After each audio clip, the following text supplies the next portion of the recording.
जोडीदारासोबतचं नातं खूप खराब झालं की त्याचे अनेक लक्षणं दिसू लागतात.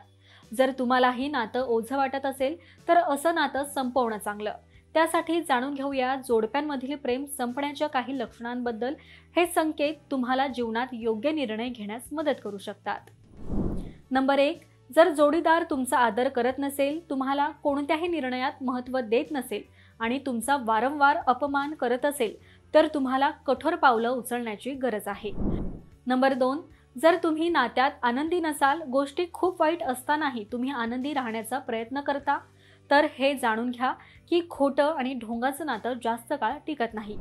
नंबर 3. रिलेशनशिपमध्ये बराच काळ राहिल्यानंतर जर तुमचा पार्टनर तुमच्यातला इंटरेस्ट कमी करत असेल आणि दोघांमधील संवाद थांबला असेल, तर समजून घ्या की नातं कमकुवत झालंय. नंबर 4. जोडीदार जर तुमच्याशी एकनिष्ठ नसेल, तर लाख प्रयत्न करूनही तुमचं नातं टिकू शकत नाही. नंबर 5. खराब नातेसंबंधाचं लक्षण हे देखील आहे की तुमचा जोडीदार तुमच्यावर नियंत्रण ठेवू इच्छितो.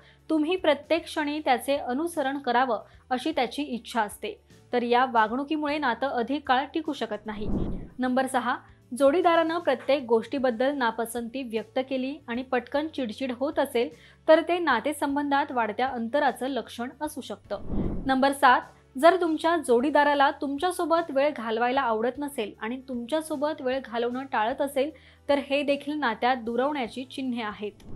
तर हे काही संकेत तुम्हाला जाणवत असतील तर तुमच्या जोडीदारासोबत याविषयी चर्चा करा आणि काही प्रॉब्लेम असतील तर ते सॉल्व्ह करा. आणि हा व्हिडिओ तुम्हाला कसा वाटला हे कमेंट करून नक्कीच सांगा. पाहत रहा महाराष्ट्र टाइम्स. धन्यवाद.